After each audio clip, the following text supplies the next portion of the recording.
Hello. Welcome to episode 28 of Someone Who Isn't Me. My guest on Swim this time is Dennis Lyxzén of Refused and Invasion and AC4 and the International Noise Conspiracy, and also, as you'll hear a little bit later on in this conversation, a new band called Fake Names, who are wicked. We recorded this episode when we were both hanging out in LA in January at the Basecamp house, and the night before this conversation was recorded, we were at the Chris Cornell tribute concert at the Forum. Shout out Andy for swinging some tickets, and also to Zane for getting some passes, thanks. So that night was an incredible one, and also slightly surreal, and it saw bands like Metallica, Foo Fighters and Melvins play with Soundgarden, Audio Slave and Temple of the Dog, who all performed with like a host of guest vocalists from Perry Farrell through to Miley Cyrus, and it was incredible.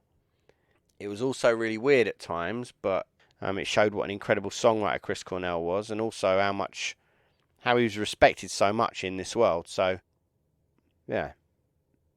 As we were both sort of processing the whole event the next day, it seemed like that was a good place to start. So that's where we went in straight away. This is episode 28. Someone Who Isn't Me with Dennis Lyxzén. Do you want to do a quick post-game review of last night's entertainment for a start? Might be an interesting way of beginning things. It was it was interesting. It felt very self-indulgent in a very LA, like in the weird way where it's like all of a sudden Brad Pitt's on stage and Josh Brolin's on stage. But it was quite entertaining. Do you think that might just be the case of that is this world? I guess it is. Yeah. When you're from north of Sweden, it's a bit of a strange world. Yeah. And there's something to be said about like in America, especially like when you become famous, you just reach a stratosphere where you just hang out with famous people. Yeah. And it's a very strange. When you look at that, you're like, oh, so now you're friends because you're famous. And yeah, but do you think it's that, or do you think it's like a clique in that sense, or do you think it's that they probably attend similar events, become friends, and also have an empathy towards each other because they probably, because you know what it's like. You go and play festivals and stuff, and people will just be like, oh my god. Yeah, I can't. I guess they can relate to each other in the fact that everybody knows who they are. When they walk in the room, every single person is like, oh, there's that person. Yeah. And I guess so. But it is a bit weird when it's like, when you see it from the outside and you're like, people collaborate on stuff, you're like, but that wouldn't have happened if you weren't famous people. Yeah. So, but I kind of enjoy... But just from the outside, from the outside perspective, I kind of enjoy that to peek in that world and be like, this is, because it's always fun. You go back and you're like, I saw Adam Sandler last night. Yeah, and all my friends are like, Peter Dinklage. And, exactly. You're like, oh, that's so crazy. So I kind of enjoy those, But it's like music, no? In the sense that, we'll get onto it later, but with Fake Names. Yeah. How many years ago, right? 20 years ago, would you have said, I'm going to be in a band with these guys? No. There you go. 10 years ago, I wouldn't have said that. So. Yeah. Yeah, I guess. It's like, I guess that's the thing, but it in that sense, we play similar music. Yeah. There's a lineage to what they did and what I've been doing, and there's like a certain sense that maybe that's the way it is. Like you move in circles, and then all of a sudden you're really close to each other. Yeah. But when you were 15 and those people were like 20 plus and they were, from a different continent, you seemed very far removed and you're like, oh, that's never going to be my world. And then it becomes your world and your paths cross and all of a sudden like you're hanging out with Brian Baker in a band and you're like, when I was 15, I bought the Minor Threat records. That couldn't happen, Yeah. Yeah. Yeah, there was at no point when you were doing Step Forward, you probably thought, hey, I think just projecting ahead now. No. But that's a cool thing too. Like, not even that, but just like people you meet in your career and people you meet just playing music, that's, you know, obviously just, they're also fans of music. Yeah. I mean, I'm the kind of guy, like, I'm the nerdy kind of guy. Like last night, there's this room of celebrities and people, and the guy that makes me excited is Pat Smear because he was in Germs. You know, like not some. I mean, yeah, he was in Nirvana and he's in Foo Fighters, but I'm like, oh, it's the guy from the Germs. You know, like I'm that person. I'm the nerdy person. I can be like at a festival and I'll see someone. I'm like, that guy was in that super obscure 80s hardcore band, and that makes me super stoked. You know, Yeah. I'm that type of person. Yeah. It's funny how we never really, even though when we grow, that we're still those same kids. Yeah. Which I think is a beautiful thing, really, because that it's quite humbling, isn't it? Yeah. And I mean, I'm still such a fan of music, and I'm still such a fan of, you know, the stuff that I grew up with and stuff that's happening today. I'm such a fan. And then you see, I don't know, like just fake names, for example, Michael that plays guitar, he was in SOA, Faith, Embrace, One Last Wish, and in my mind that's huge. But then he's like, oh, I haven't played a show in 16 years, you know. And you know, he released like 6 records, and I've released 30 records and played thousands of shows. But I'm like, oh, that's you know. So it's like sometimes you have a hard time seeing your own, what you've accomplished and what you've done in life, and you look at other people, oh, they're so cool, and oh, I've done some good stuff as well, you know. So Yeah, for sure. maybe I do deserve to be in a band with Brian Baker at the end of the day. How did this all come around?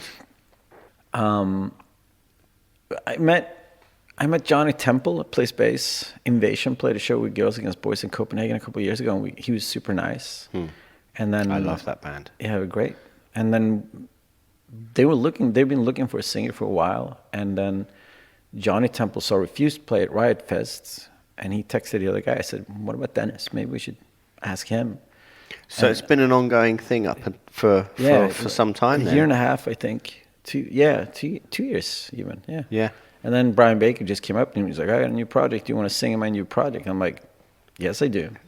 And then it's been, I mean, it's prior to hearing anything. Exactly. Yeah. It was fine. And then it's been a slow moving process just because the fact that I have 2 bands. Brian's got, you know, Bad Religion, he's doing Diagnosty shows, and everybody has like real lives and jobs and families. So it's been a slow moving process, but we have a record that's done, and we played our first show, and you know, How was that? It was great. Yeah. The record's great. Yeah, I'm very excited. It's just like it is kind of what it's supposed to be, you know, the record. So I think it's super cool. I'm very excited. So we'll see what happens. We're looking for someone to release it, and then we'll play some more shows. We're not going to be a touring band, really, but we'll play some shows. Yeah. Yeah. It's a funny one because quite often, and I'm not going to say the word that always kind of gets bandied around when people, like well-established and respected musicians, put things together with each other, because it just always feels a bit... I know the term. But it also sets it up for disappointment. Yeah. I mean, and then quite often those things have been, you know, and that there are people that I think are incredible musicians that make just great art, and it doesn't always figure that when you put those things together that it's going to be like, okay, well, A plus B equals C. Yeah. But I think this stuff is great. Yeah. Really great. I think it's like first of all, it is very DC, and I think it's funny because it's a weird thing. Like when people listen to music, one of the things they listen to is the vocals. Obviously, like that's the first thing people hear. But this is it's such a guitar player's band because it's Michael and Brian's thing, and Michael and Brian were like the guys in DC where everyone's like, those are the talented guitar players. Yeah. But they never had a band together. So it's like this style of playing complement each other really well, and they're just like, they just want to do that style of like mid-80s, I mean, you know, Embrace, Diagnosty, a bit of the Damned, that kind of style. And I think one of the things that it clicked with me was that I was so aware of their history, I was so aware of what they wanted to do, and I'm super like, I'm like, this is where we're going. I'm all good with this, you know. So I think that works out really well, and it's just, Also, it's pretty unpretentious. You know, it's not like we didn't put this together to get paid. You know what I mean? It's just like we just want to play music and write some songs. And so when it was sort of suggested to you, and you jumped at it straight away, as I think anyone would in your situation, because it's legendary. Were the songs, or was the music done? Yeah. Were you given like an album's worth of songs? No, it was like they sent me a couple of songs. They did some vocal ideas. I sent them back and like, oh, that sounds great. Come over and practice. I went over practice for a couple of days and we worked on some songs. And then I came over practice once more. We worked on some songs. Then we recorded. So it was. I mean, they had a bunch of songs. I think there's more songs that we haven't really dug into. Yeah. But yeah, they had a bunch of songs. They've been fiddling around with songs for a long time. So it was, they sent me a couple ones and then like, see what you got. As a tester, Yeah, I think so. I did some vocals at home. Were you nervous about that? More so than you would be in any other situation? A little bit. I mean, you want to deliver. You want to be like, but it was fine. I think the songs were they're fairly straight ahead songs. There's no like refused weird time signatures and like they were fairly straight ahead. So it's just like I'm just gonna do what I would do for these songs, and then they liked it. And so were you given like a brief or anything in any sense? No. That's Here's cool. songs, sing. I'm like, all right. Yeah. And then I sang some songs, and we recorded the record. It's good. Do you know likely when it'll be out? I have no idea. You don't have a label yet. No, we don't have a label. I mean, it's not a project we need to rush it, It's just more like, we'll see what happens. There's a couple labels interested, of course, so I don't think it's going to be hard to get it out, but, sometime this year, I hope.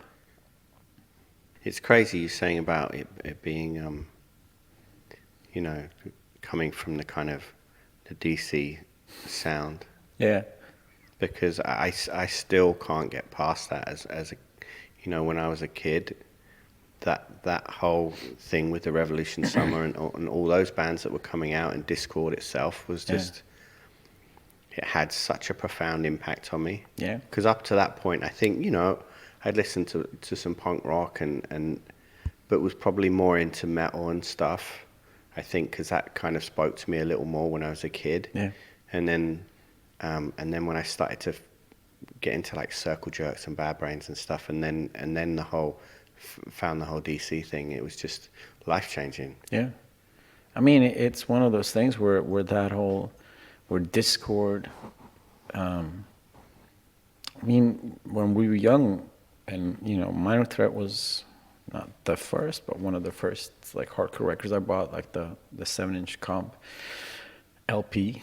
And I loved it, and it just blew my mind. I mean, my first Step Forward was my first hardcore band. We did Minor Threat songs, of course. And yeah, I mean, I think like I was listening back to that this morning. Yeah, and like you can really hear Ian's influence. Yeah, exactly. And it was awesome. But then also, I mean, even like when we started Refused, I mean, it didn't sound anything like any DC hardcore.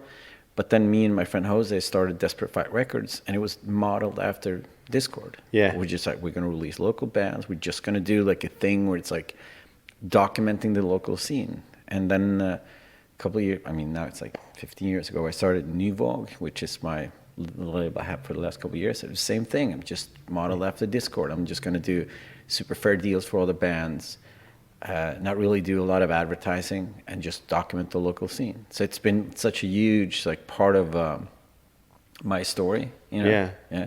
I think it's a beautiful thing when people put those together. And as you said, this is the whole remit of what we're going to be doing. It's like shining a light on a set area and the bands within it and helping them.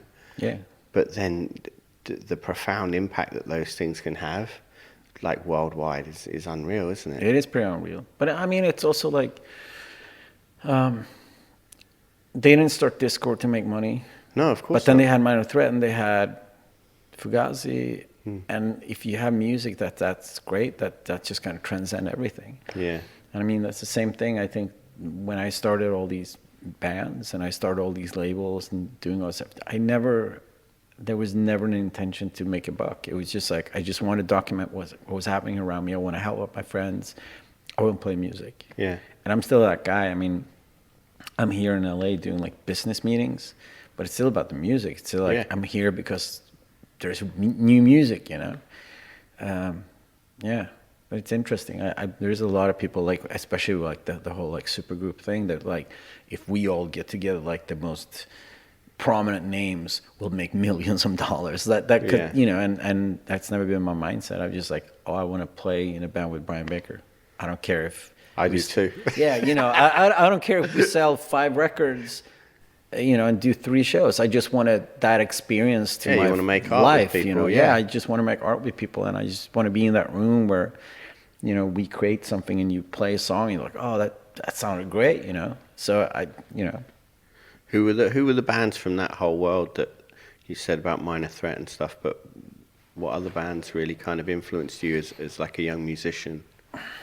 I mean, so my trajectory was like a lot of us. Like I was into heavy metal, got into like the whole like thrash kind of like, you know, Anthrax and Metallica. Like they were huge for me. Like Metallica and Anthrax, Slayer, of course. And I wanted to play in a band really bad. I was like, you know, 15. You're like, I want to play music. But a lot of those bands, they're fucking the proficient players. Like they know how to play, and I was just couldn't play. I couldn't play, you know. Yeah. And then I discovered hardcore and punk. And I mean, the first stuff that I got into was more the crossover, like DRI and Crumbsuckers and Agnostic Front, because it was like it was like a seamless bridge from metal to hardcore. Yeah. But then that led me to like 7 Seconds, Minor Threat, Black Flag. And I must say, I mean, Dead Kennedys was huge for me. That was a band that was like, I remember me and my friend Tommy, we started our first punk band together in 1987. It was like punk metal. We didn't really know what we were doing, but you know, and we went into the city, which is Umeå, which was like 30 kilometers where we live, and I bought 2 records, and I bought Dead Kennedys, Give It Convenience, Give It Death, because someone told me that Dead Kennedys were the fastest band in the world. I guess, I mean, In God We Trust is a pretty fast record. Yeah. But, you know, and then I bought DRI, Dealing With It, which is super fast. Yeah. But I also remember, like, so we went back to his place, and I put on Police Truck with the Dead Kennedys. And to this day, I remember the distinct feeling of, like, this is the best thing I ever heard. Nothing's ever going to be the same. Yeah. And it was just, like, overwhelming. There was something about, like, just that sound, and then that LP with a huge like newspaper booklet that comes with it, and all the and I was just like, I was blown away. And that song still to this day gives me goosebumps when I put it on. I'm like, oh my god. And then DRI was super fast. I was like, wow, you know. But yeah, that Dead Kennedys record really changed everything. I mean, I was still kind of like, you're looking like there was like an exploited record in the mix, and you know, but that record was just like, boom, that sent me right into this where we are today, you know. Yeah, I think everything about that band was so incredible. It was so distinctive, everything they did. Yeah. And Jello is just I mean he was at that he was fantastic. And I mean the so lyrics smart and so like just weird as well, which I thought was amazing. I remember seeing footage and just being like, this what he's like acting out everything. Yeah. And as a kid I was just like, what is this? Yeah. It was amazing. It was, and it still is. I mean, still looking at the old live footage from that, it's fantastic. I mean, even I saw Guantanamo School, or whatever they're called. And it was great. Still to this great. Very good. Like it was great. So, but the thing is though, like it's ironic because you wanted to start playing, and yes, Minor Threat and 7 Seconds of Black Flag. I mean, it's not easy, but it's more. It's within reach. It's within reach. It's more like primal. Dead Kennedys, those guys were players. Yeah. And I mean, even Minor Threat, they're fucking great players. But there's something about like the. There's like a basicness to the music. It's so they were like, oh, we can do this, and then you know we could. Yeah. Sort of. It's funny how I remember when I first started getting into Refused, and when you're growing up in a little village in a country away from the other country, from the artists that you're discovering, like the places seem to have this almost sort of legendary mystique around them, and Umea seemed like that for me. It's so weird. And like we were discussing last night when we were heading to the show, just kind of reminiscing about a few things, and it's funny to look back on that now. Like, yeah, like seeing your band for the first time was such a, like it felt, there was such a palpable energy in the room, and everyone was so excited. For 2 songs. For 2 songs. Yeah. Yeah. It's which, as I said, I think made it a perfect gig. Yeah. Legendary. So people don't know what we're talking about. Okay, yeah, we should clarify. We Refused were on tour in the UK with Ink and Dagger. It was a shit tour. And then we played a show, and it was in London. It was packed. It wasn't a big room, but it was a full room of people. Yeah, at the Red Eye in King's Cross. But that's the thing with the story. It makes it even better when you say that the venue's name is Red Eye after what happened. Because Sean, that sang in Ink and Dagger, fell and he hit his head on the monitor. So he had to go to the hospital, get sewn up. And we're like, oh, that's so crazy. And we start playing in the second song. I just headbutt Chris's guitar really hard, and really I just hard. Fucking blood's flowing out of my face like I never seen. And I also had to go to the hospital and get stitches, and that was it. 2 songs, and it was a packed room, and we're like, yes, finally, we're gonna play a great show in the UK, and 2 songs, and that was it. But and, it was and a the great venue's show. called the Red Eye, which I think is fantastic. Yeah. Yeah. But it was a great show. It's one of those ones where there's a lot of people ever since have been like, oh yeah, I was at that show. You're like, I Well, didn't see you there. I don't remember you being there. But yeah, and like I said to you, it was funny because it was that scene was, most of the people that were involved in it that were going to shows were either writing zines, obviously, or playing in bands themselves. So it was such a community. Yeah, it was funny. So yeah, you did know pretty much everyone that was there. Yeah, that's a cool thing too. Like I just, when you're a young person and you see, especially growing up, like listening to metal, it was such an unattainable thing. Like they were rock gods, and then just going to shows and then being like, yeah, we're never going to reach that. So you create your own fun, you create your own space. And just when we started playing punk shows, we started playing in 87, we started playing live, and then we did Refused in 91, 92. But even then there was like one hardcore band, one black death metal band, and then like a punk band, and then one band that did covers of Guns N' Roses, because those were the only bands in town that kind of were like on alternative, but then you create your own community. And I always thought that was one of the things that stuck with me. Like, you'll be in the crowd watching the band play and just going off, and then when they're done, you switch places. Yeah. And I love that, and I love that about punk and hardcore, that the whole like, we're all in this together, and it taught me a lot about like how to treat people and how to be towards the world. And still to this day, like every show we play, I always check out the support bands. It's just like that's just what you do, And I always find it weird when these big arena things like last night, when people just like they show up to play and they leave. There's no interest then. Even I have a lot of friends when we play festivals.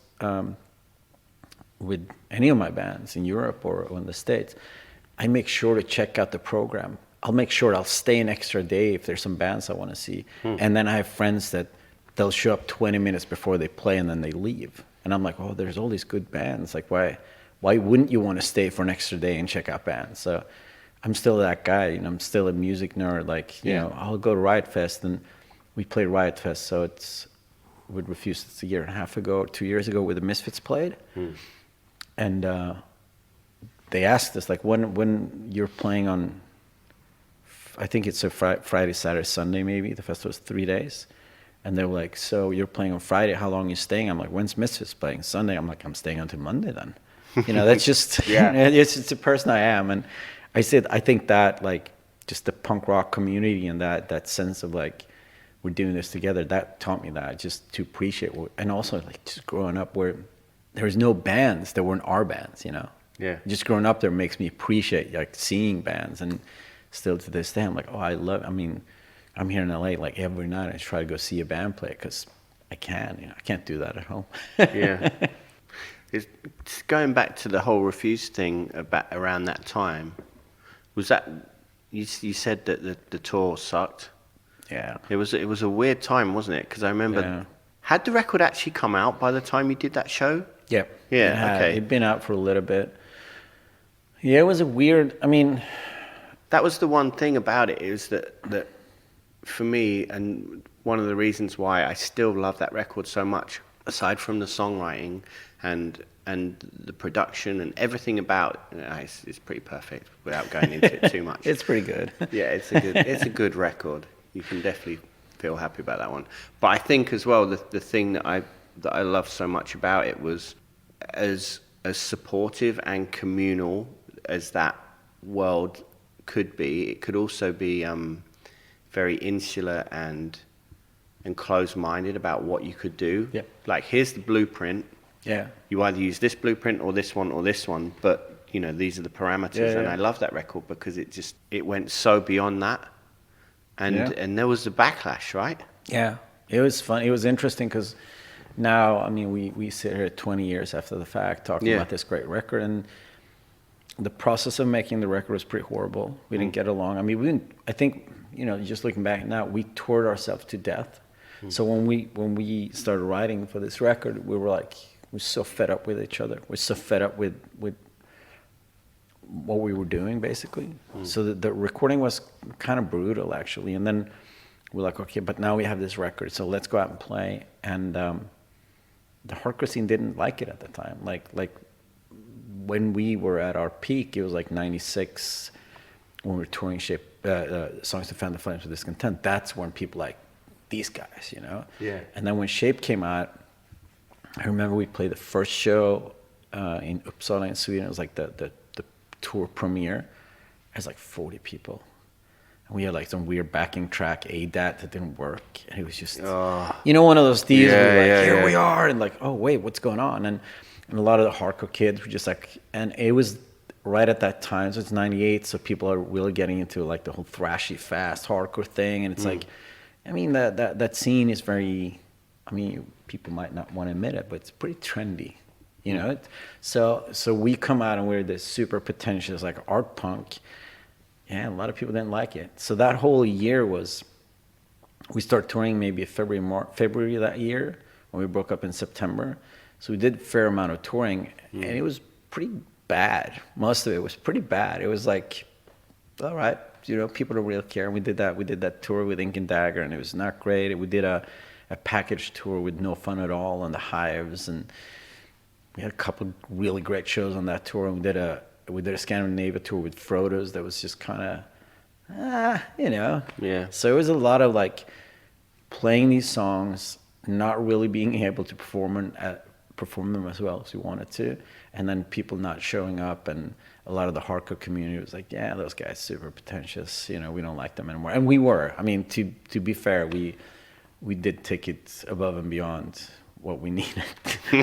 But so it's quite interesting. And then we broke up in total defeat. We broke up and we're like, all right, the world did not like that. It's just like, just go home, I'll lick our wounds. And I started Noise Conspiracy like 2 weeks after Refused broke up, because it's like, I just want to play music. And the other guys did the Text Project as a total like, fuck you. And then like a year later, I it's bought like, that fuck you, as I told you. Yeah. And then a year later, it was just a boom. It just, people can stop talking about Refused. And I was out touring with Noise Conspiracy, and I'm just like, what? And people like, we do a show, and I was like, that was a great show. And the people like, that was great. I love Refused. And I'm like, what are you talking about? Yeah. Yeah, it was very frustrating for a long time. That was like, I bet. Yeah. And the legacy of that record is, it's pretty untouchable. Yeah. It's like anything, isn't it? When you're making something within such a not, I was going to say constricted, but like in the confines of something. Yeah. It's always tough for the people that have to kind of smash through and point the way for other people. Yeah. I mean, the history is full of Stooges and MC5s and, bands that just broke the mold. But no one really at that time and place. People just like, you're weirdos. We don't like you. And then like 5 years later, I was like, oh, we love your band. You know, so history's full of those. I mean, Saying Refuse is one, but yeah, when we did something very different, and it definitely set like a tone for a lot of bands and a lot of people, and it influenced a lot of people. But I mean, we're lucky. It's crazy because when we broke up, it was no one cared, you know. And then we got to come back in 2012 and do like the victory lap and be like, oh yeah, this is pretty insane. Like our whole, you know, tactic was do nothing for a very long time and then come back. You know, the long game. Yeah, exactly. We played the long game, but it's a lot of those really groundbreaking songwriters or artists never got that, you know. Yeah, the victory lap, you know. So we're quite lucky, you know, that they get to do that. But it was, I remember like when you were doing those shows when you first reformed, and it was going to be, you know, we're just going to do some shows, and then I got you guys into Maida Vale, and I think I remember you saying at the time that was like the first time you'd all recorded together in like 15 years or something. Yeah, of course. And I mean, at that point, did you even think it was going to be something other than a victory lap? And I didn't think so. I was quite. So at that point, I was quite content with let's do this, and then I'll continue with my other project, continue work.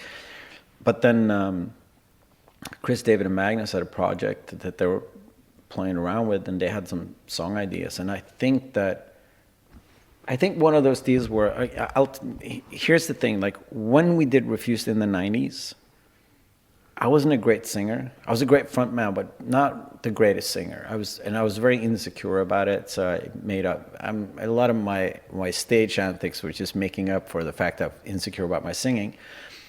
And Chris and David are such accomplished players. They're so fucking amazing. Yeah. And in the gap, I did like 1,000 shows. You know, I did records with Rick Rubin. I put out all these albums, and I really worked hard.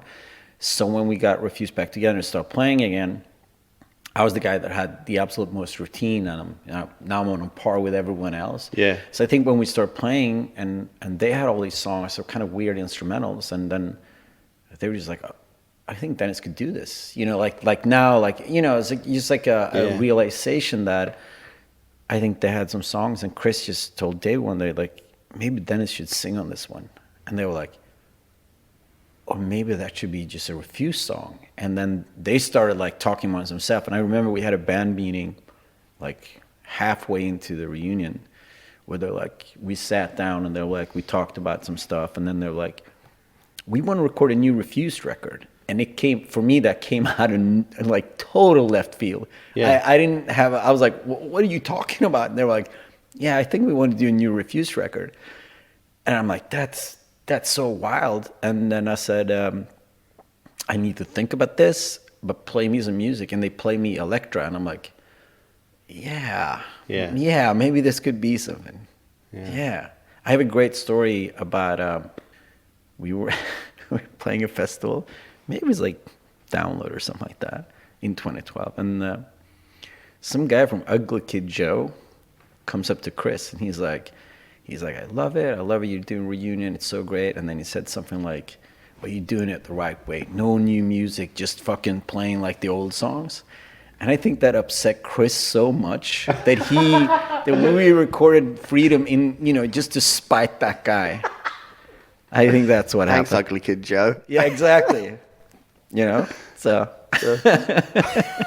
That's so he funny. was so upset. He was so upset about that. He's like, I mean, I think the guy, he didn't intend to be like an asshole or anything. He was just like, I think you're doing it the right way. This is really cool. And Chris was just like, all right, we have to make a new record just to fucking shut that guy up, you know? Wow. Yeah. That's funny. So what's happening with it now?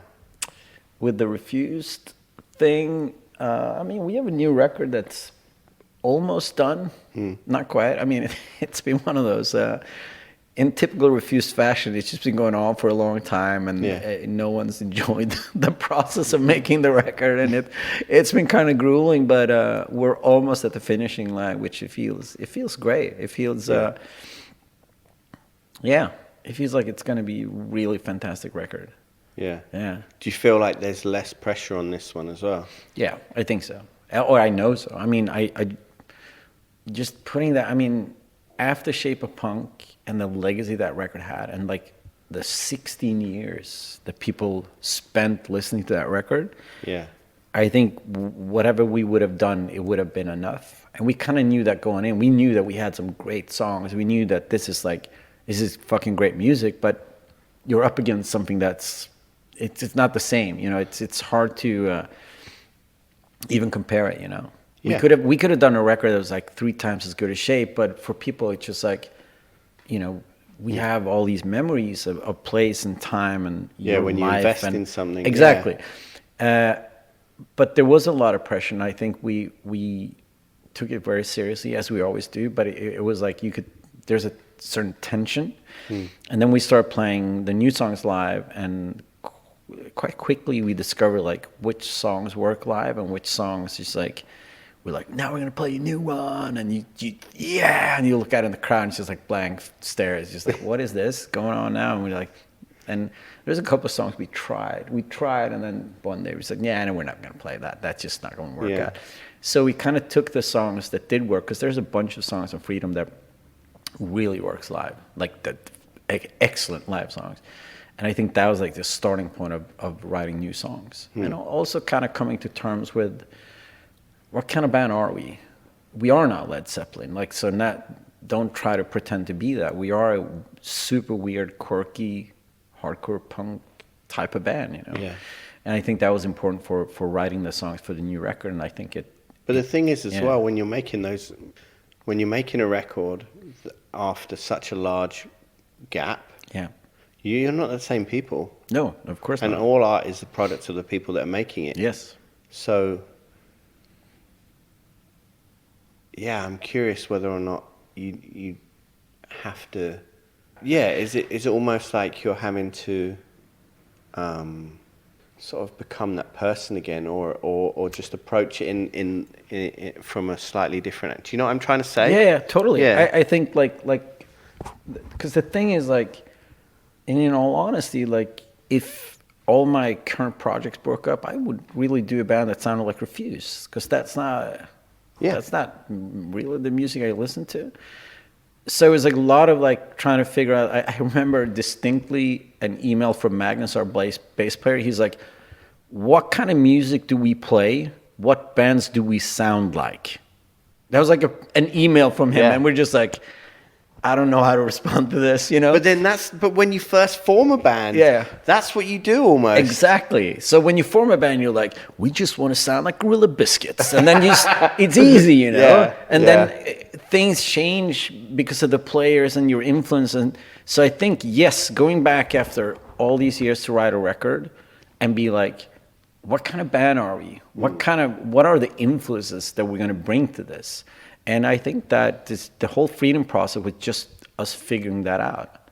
And then now we're more comfortable. We're like, oh, this is the type of band we are. These are the influences that we bring to this band. Because it's always like, you know, you do a lot of stuff. And I mean, I'm a creative person. I'm not a one-dimensional person. So you do all these different things. But for Refuse, it's like a very specific...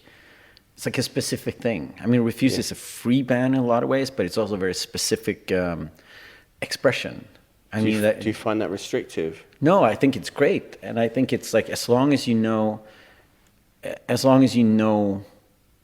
what to do with it. I think it's fantastic. I think it's like there's a certain sense of like when I write lyrics. I mean, sometimes I just write stuff and I look at it and I'm like, that's Invasion. Oh, that's Refused. You know, you kind of know instinctively that type of expression suits a different project. Yeah. And I think I think it's a cool thing. I think that doing the Freedom record and that process made us be like, oh, this is Refused. Like this is what we're gonna be. These are the songs we should write. And you know, so it's been an interesting process, which I think makes this new record more. You know, like, I think this is a record that people wanted us to do last time, but I think it's good that we did Freedom last time because it kind of, you know, leveled. But it's not about what people want. No. But I think it's like. I know what you're saying. Yeah. It's not like we're like, oh, this now we're gonna do Shape of Punk to Come Part 2, because that's not it. But I think that we're making a record now that the people that love Shape be like, oh yeah, this makes a little bit more sense, because it's like we had to like level the playing field a little bit for ourselves, because Refused was an entity that did not belong to us for a very long time. I mean, I was the guy that like I was touring and I saw all this Refused stuff and I'm just like, that's so crazy. That's just, it's not me. It doesn't belong to me. So I think Freedom was just reclaiming the band and reclaiming these ideas. Yeah. And now we're a bit more comfortable and we're a bit more relaxed, and I think we know what type of band we are. And I think it's going to show in this new record. I think people are going to listen to it and be like, oh, all right, I get it. You know? Yeah. Well, that's exciting. Yeah, it's super exciting. Do you feel, not resentment, but do you feel, does it trouble you in a way that you became defined as that guy for a while?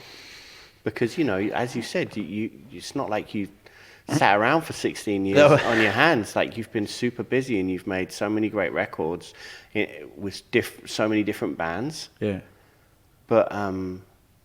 But for a lot of people, you're always going to be that guy. Like, I find it myself, you know. Yeah. A friend asked me today, he was like, how was the show? Who'd you go with? Yeah. And I said Dennis from Refused. Yeah. You know? That's fine. And I kind of, it's funny how these things define us, isn't it? Yeah. But it's for a long time, I did feel resentment. For a long time, it was like an albatross. It was something that really troubled me. And we put out a record with some project, and it was like, oh, this is not Shape of Punk to Come. I'm like, oh man, you can't, you know. No, it's not. No, it's not. It's a different band. It's a different time.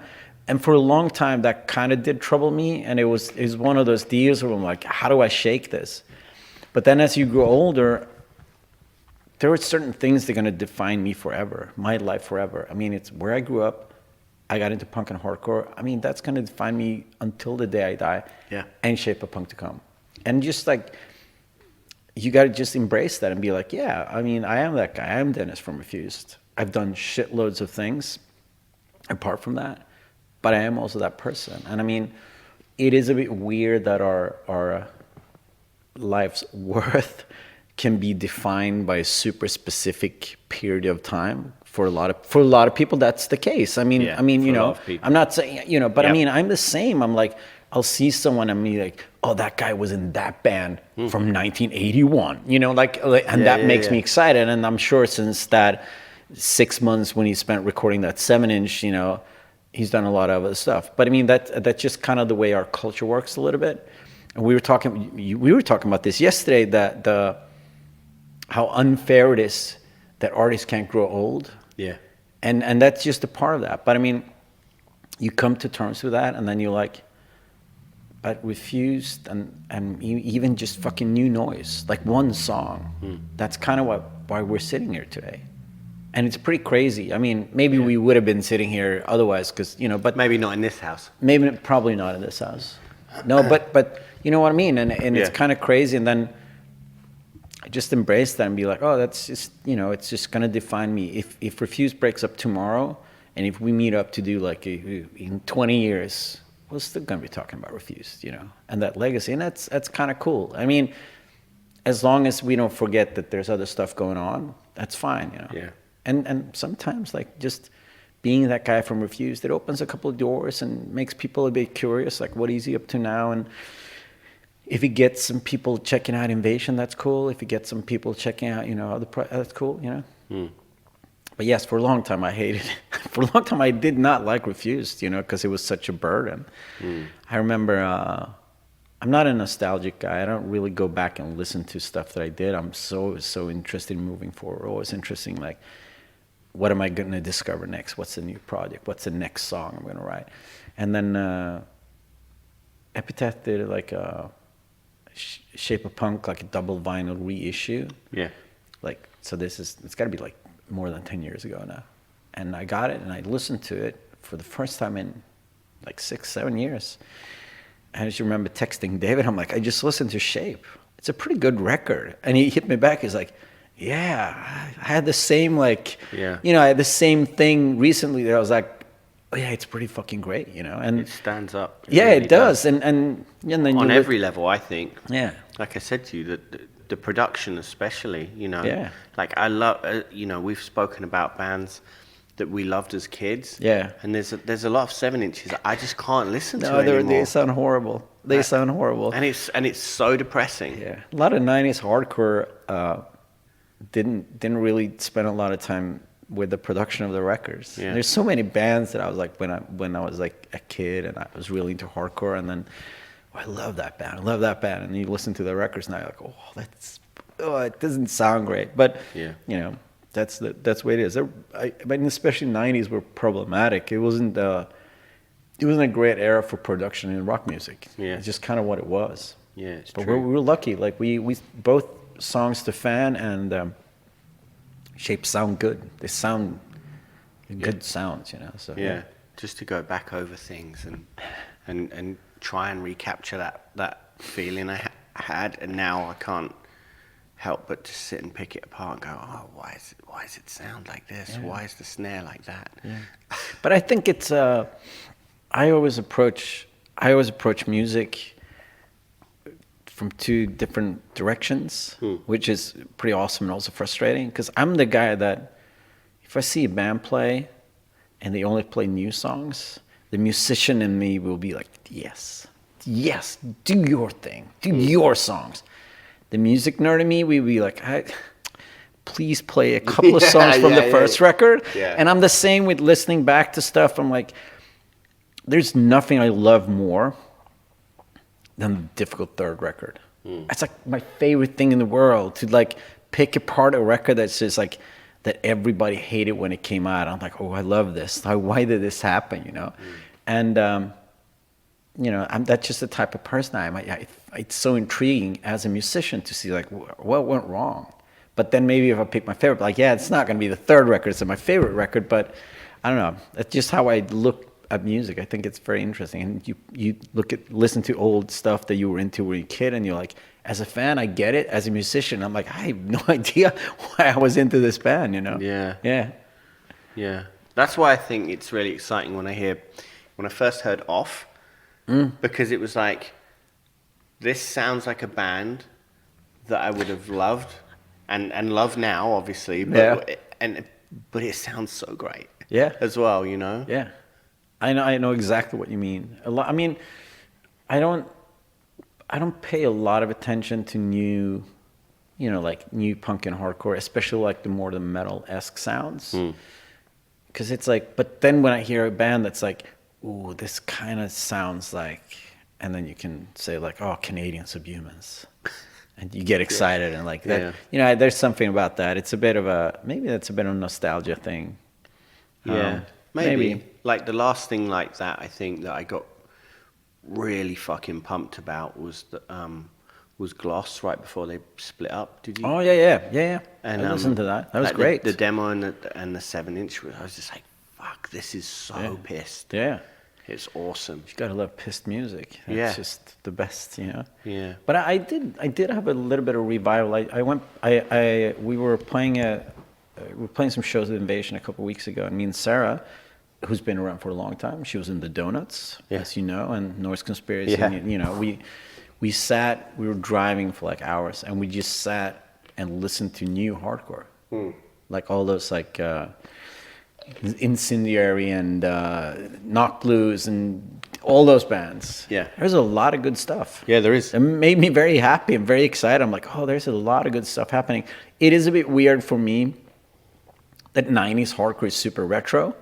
Yeah. You know, because you were there and you're like, oh, wow, do you want to, oh, that's crazy that you're listening, that's your kind of influence. Yeah. But there's a lot of good stuff there. And it made me quite excited that, you know, a lot of those bands like Turnstile and I know, I was about to say Turnstile. It's so funny. Yeah, it's like I love Snapcase. yeah. You know, it sounds so much. It sounds like Inside Out a little bit.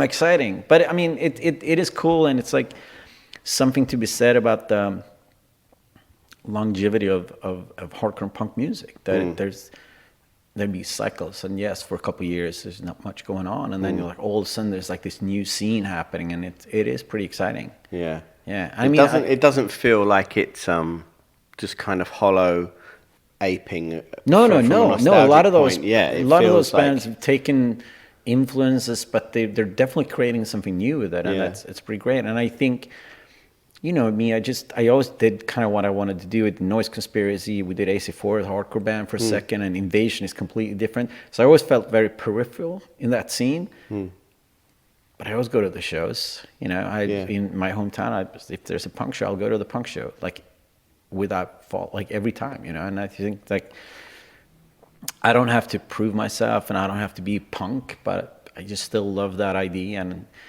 that music, that energy. There's something about it that's hard to beat, you know. Like no matter what you listen to when you come home, there's something that's hard to beat at going like a really good, really good hardcore punk show, and you're just like, wow, this energy is, you know, I remember that feeling when I got into it, and I still, like, when I see a good band, I'm like, oh man, this is, you know, like, there's something special about that. Yeah. It's funny. So saying that, it reminded me of recently I went to see the. Do you know a band from Stockholm called Viagra Boys? Yes, of course. Good friends of mine. Okay. Yeah. Okay, I didn't know you knew them. Yeah.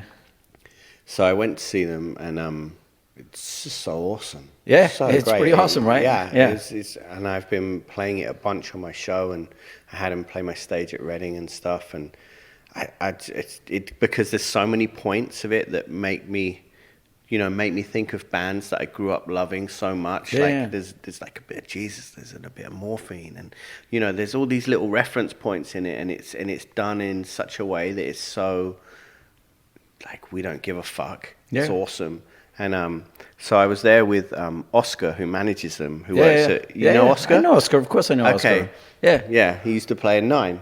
And he was telling me, I don't even know how we got to it. I think that was it. We were outside the show, and we were just all talking, and a guy came up that was from, I think he was Danish, and he kind of looked at Oscar, and it turned out that they'd played together, like played shows together, like you know, in hardcore bands back in the day. Yes. And then we started talking about that stuff, and then obviously because him being from Sweden, you get mentioned. Yeah. And then he told me about when he was at his first punk band or his first hardcore band. They were like little kids. They were like maybe 14. Yeah. And they booked Refused to come and play in a living room. Or like a rehearsal place. Yeah. I can't even comprehend, like, that's 2 years older than my daughter. Yeah. And I can't imagine her booking like this, like a hardcore band to travel down and play the show outside of Stockholm. It's like I remember that. Yeah. He actually sent me, I mentioned it to him last night, because I said, oh, I'm going to be doing a podcast with you today. Yeah. What was the name of the place and everything? And he sent me a link. I think it's on YouTube. Oh, which is kind of funny. That's insane. Yeah. I mean, all those guys, Viagra Boys, they used to be in hardcore bands, all of them. Yeah, you can tell. There were Nine and Nita, then a bunch of hardcore bands. Yeah. And the guy that's playing the keyboard, he's the guy that's mixing the Refused record. Really? Yes. Oh, no way. Yeah. So what it's a like small world. It is a small world. Well, yeah. Yeah, it's funny, and I think it's really exciting. Like that label, you know, will be doing the Viagra Boys record, and is doing the Young Lean record as well. Oh yeah. Because I think Lean's amazing. I don't know. I mean, I know who is, but I don't know much about that. Those last two records are fantastic. It's really artful. Yeah. Really. Sweet. I'll check it out. Yeah. I mean, Oscar is working with him as well, right? Yeah. Yeah, exactly. Yeah. Funny. I got to know him just through, I don't even know how I found Viagra Boys. And I think that was like, he was the reference point online. I was like, I need to get these songs so I can play them on the show. Yeah. And then he emailed back, and it said something about, you know, like in his email signature, and said about Young Lean as well. I was like, no way. And then he came over with Lean when he did the Meltdown Festival at MIA. All right. Oh wow. And then we got talking about, and that was it. You know, as soon as like you see somebody from back, that even though you've never met before, but you have all share same, like the same reference points, heritage almost. For sure. It's good. He's a amazing. great guy. He did the worst. He did the worst stage show I ever seen at a show ever. Amazing. At a Refused reunion show. Really? Like he was on stage and we played a huge in Stockholm. It was like thousands of people, and he was like, you could tell, like, when your friend is like, I'm going for it. Yeah. And he's running across the stage, awkwardly goes down because it was like a high stage. Like kind of like awkwardly goes down on the little speakers, and then there's like the ditch and the barricades. And he can't get up on the barricade. And you're just like, I'm singing and I'm watching this. I'm like, what is he doing right now? And everyone was like, what's Oscar up to? And it was the worst attempt. It was the worst attempt at a stage I ever seen. Amazing. Yeah, it was good. When you were saying about when you're writing and you kind of, things become apparent who you're writing for when you're writing lyrics. Yeah. Without having any intention of being, I'm going to write for this band now. Yeah. Do you find that, so I'm, even though I love punk rock, I'm still something of a hippie. Yeah. So I find that making art, you have a muse. Yeah. Right? Yeah. Do you agree? Yes, I do agree. And that things move through you and make themselves apparent. And yes, it sounds very hokey, and a lot of people I know would probably just think it sounds like nonsense. But I also find that something that when I do this podcast is I generally do it with people that I have a suspicion may have a similar idea. Yeah. But do you find that to be true? So that to a certain extent, I think that one of the things that me and David always talk about, that I'm really good in the room, which means that I'll hear music and I just start singing, and then sometimes that's it. Like I'll just a couple of words and then you just start singing, and it's mumbo jumbo nonsense. But then you kind of like, all right, what is this? And then you hone in and there's the song, it makes itself known. Yeah, exactly. And so I think there's that. And then, I mean, the other part of it is to actually sit down and finish lyrics, which is work. So two different things. I mean, just as an example, when you're in that zone of just the music is flowing, it's easy. It's super easy. This fall, we started working on a new INVSN record. And I think 28 demos over the fall, all with vocals done. Wow. Because it was just flowing. It was like, Andre, our drummer, sends me demos and I'll do stuff. And it just like, he sent me a demo and I just sat down and I just started humming and I'm like, oh, here we go. This is it. And it's a weird thing. I mean, a couple of songs you have to work harder. You have to really kind of dig your heels in and be like, what is this? But a lot of times it just flows through you. Yeah, I agree. And stuff you didn't even know, like melodies you didn't even know you had, and you're singing. It's like, oh, but then at the end of the day, you have to sit down and be like, all right, let's tighten this up a bit, and like let's actually write lyrics that make sense. So then that's a bit of the working part. Yeah, but just that's the interpretation, isn't it? Exactly. So it is, and I mean, when you're in a creatively good spot, it's easy. I mean, it's also, of course, a matter of experience and doing this for a long time and having a lot of reference points and have a lot of ideas that makes it easy. But there's something. I'm always excited by the prospect. I mean, it goes for a lot of things, but there's something about music where just like there's an idea in your mind, there's nothing, and then there's a song. Yeah, and it's pretty awesome because where does music come from? There's something very mystical. Yeah, mystical, and it transcends what we like how we are as people. Yeah. And I do believe I'm not a religious man at all, of course, but I do believe that there's something very. I do believe that if there's a conceptualization of God, I think that the soul that we have is God. And I think that music is like direct access to that. Yeah. And I think when you're in music, I think all art is. All art, but I think music is probably the most direct which is why I like it. I mean, I would love to write a book, and I would love to do a movie, but there's something about music where it's so immediate, it's so direct. And I think that being in music, like when you play a show, there's just something about like you're in it. You're just trapped in music, which is amazing. Some nights I'll go on stage, I'll look out in the crowd and be like, I wonder if there's after show pizza tonight. Like, because you're not there. And some nights you look at the set list, you sing, you look at the set list, oh shit, it's the last song. And I think that's something that only music can do. Yeah. And just that it just transcends time and space, and then all of a sudden you're like, boom, it's gone, you're done. And same time with the creative process. I mean, I have this little closet at home with all my keyboards and guitars, and I start working, and then my girlfriend pops in and she's like, you've been here for 5 hours. What are you up to? I'm like, oh shit, I don't know. I'm just doing stuff. And then sometimes you sit there for 10 minutes and it's excruciating. Like, I can't come up with a single good idea, and you have to, walk out of it, So but there is something about music that it's funny how that magical happens. Almost. Yeah, it is very much so. Yeah. And you could say it's just like I don't know. You could look at it from a Jungian perspective and say it's all your own. It's a subconscious coming through you. Yeah. But I think the thing is that I've found since doing these is everybody seems to agree, and some people are very coy about it. Yeah. And then you have Jazz Coleman who will just run head first. Into it. Of course. And for me, it's been like. I grew up, I mean, it's one of those weird things. I grew up feeling like a freak. I grew up feeling that I was looking at the world from the outside. And I always felt that.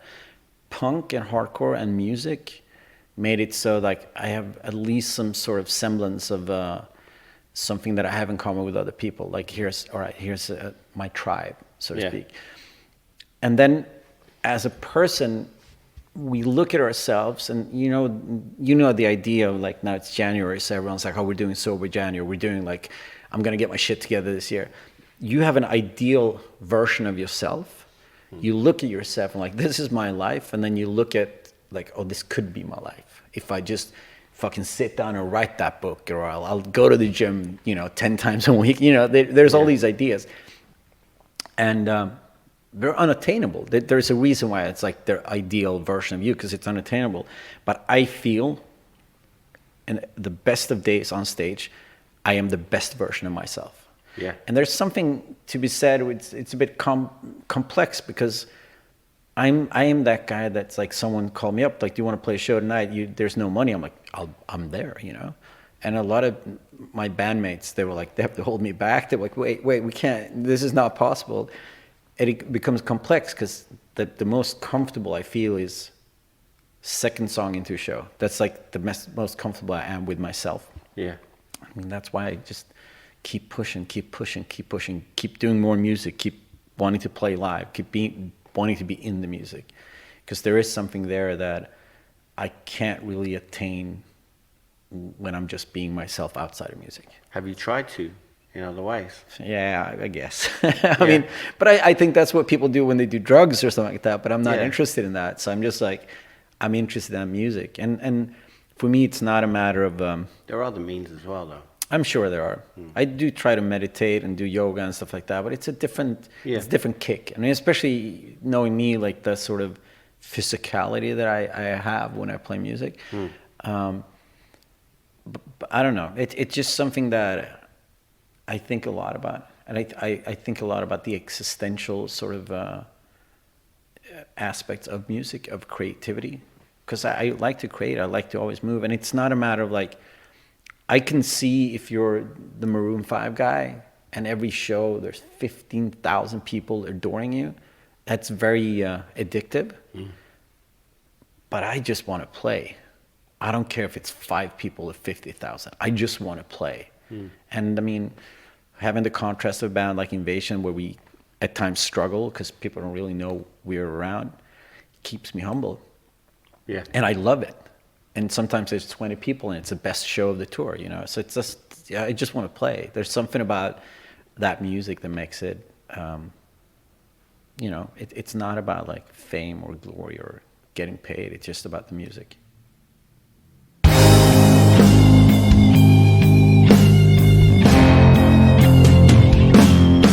Thank you for listening to Someone Who Isn't Me. Thank you to Dennis for doing this, and also Snapes and Mash for hooking it up. New Refused is going to be imminent. I've heard some tracks and it's great. As is the Fake Names album, which is, I mean, as he said in the interview, they're looking for a record label to put it out at the moment, but it's banging. There's a few Invasion records out there as well that are ace that you need to check out online. 2017's The Beautiful Stories has been getting repeated plays at mine recently. It's ace. Dennis can be found on Insta at Dennis Lyxzén, which is DennisLyxzen. The podcast is at Swim Podcast on all the socials. Reviews and ratings on your preferred podcast platform are always much appreciated. And